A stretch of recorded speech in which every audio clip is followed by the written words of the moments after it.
Hey there, this is Veena from Patter Cake, the channel that's about baking and much more. A warm welcome to my channel. Today at Patter Cake, we're making a Makar Sankranti special, delicious Til milk cakes or sesame milk cakes. This is a super tasty mithai that you can make in minutes without mawa and with just a handful of ingredients. Sweets made from til or sesame are traditionally made in Maharashtra, Goa and other parts of the country during the harvest festival of Makar Sankranti, usually celebrated on the 14th of January. To give you a quick summary of the health benefits of sesame seeds, they are believed to reduce cholesterol levels. They are rich in protein, fiber, B group vitamins and antioxidants, and contain many nutrients that could boost our immune system. That said, let's dive straight into making this quick and easy til mithai right now at Patter Cake.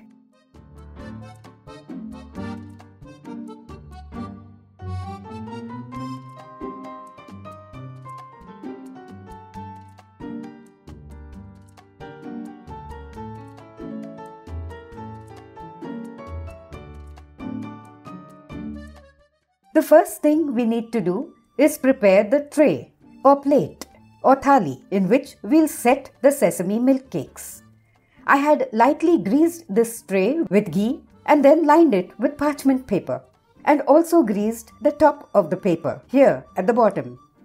Alternatively, you could do away with the parchment paper and just use a greased tray or thali. Here I have a pan heating on a medium-low flame. To it, I'll add 1.5 cups, that's 210 grams of til or sesame seeds. Let's dry roast these for 2 minutes till their color changes just slightly. Don't brown them too much or they'll taste bitter.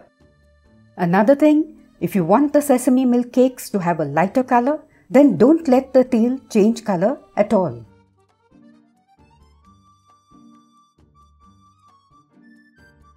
These are done. I'll now transfer them to a shallow bowl to help them cool faster. And then when they're just barely warm or even completely cool down, I'll grind them coarsely in my mixer grinder for a few seconds using the pulse mode. Take care not to grind the sesame seeds to a fine powder or a paste. Here's my coarsely ground sesame. In the same pan we used earlier, let's heat 2.5 tablespoons of pure ghee and then add the coarsely ground sesame to it. Though it was roasted earlier, we'll now roast the sesame in ghee on a medium-low flame for just around 2 minutes till it gives off a nice aroma. Let's now turn off the heat and then with the stove off, mix in 1/2 cup plus 2 tablespoons of milk powder and stir everything well. Now let's move this pan aside and prepare a sugar syrup. To this vessel, I'll add 1 cup or 210 grams of granulated sugar and 1/2 cup of water. I'll now turn on the heat and stir the sugar solution and bring it to a boil on medium heat. Let's add in 3/4 teaspoon of ground cardamom as a flavoring agent. For a different flavor, you could add a few drops of rose essence instead. Now that the sugar solution has started boiling, I'll reduce the heat to low and let it cook for just around 3 minutes or so, till we have a slightly sticky syrup. Like this. We don't need a single string or double string syrup. In fact, the syrup shouldn't be too thick because that would make the milk cakes somewhat hard. Let's turn off the heat and get back to the sesame mixture. To it, we'll now add the sugar syrup we just prepared, but in 2 parts. Let's mix everything well.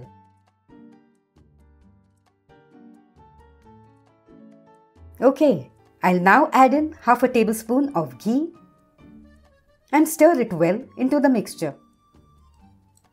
Let's turn on the stove and cook the mixture with constant stirring for just a few minutes on a medium-low flame till it thickens.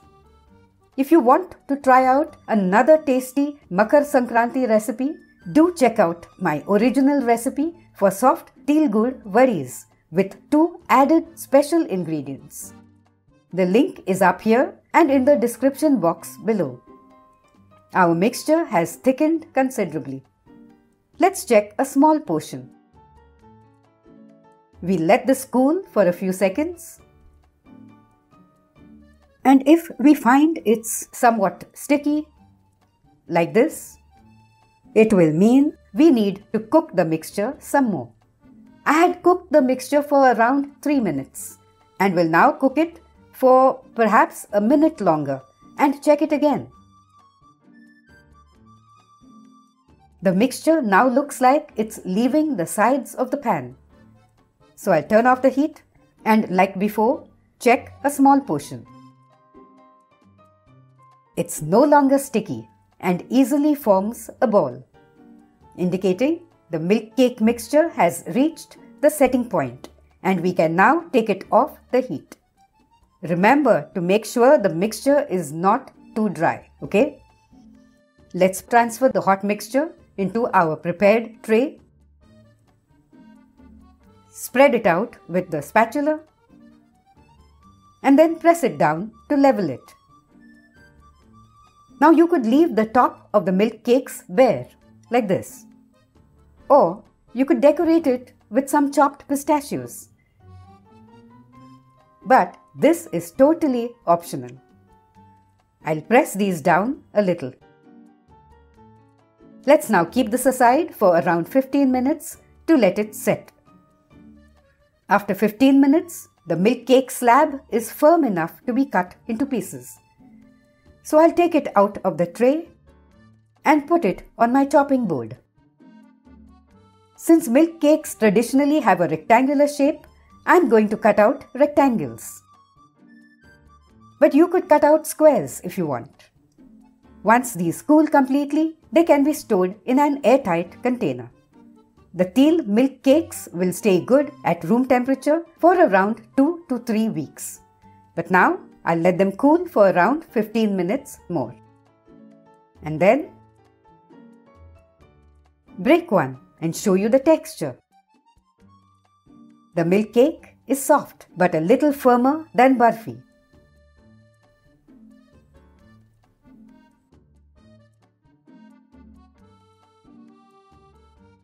And so very tasty and not sugary at all. This is one of the easiest mithais you could make. But let's not forget, it's nutritious too. Do make it at home. And if you like the recipe, please support my channel by sharing it with others, okay? Until we meet again, happy cooking!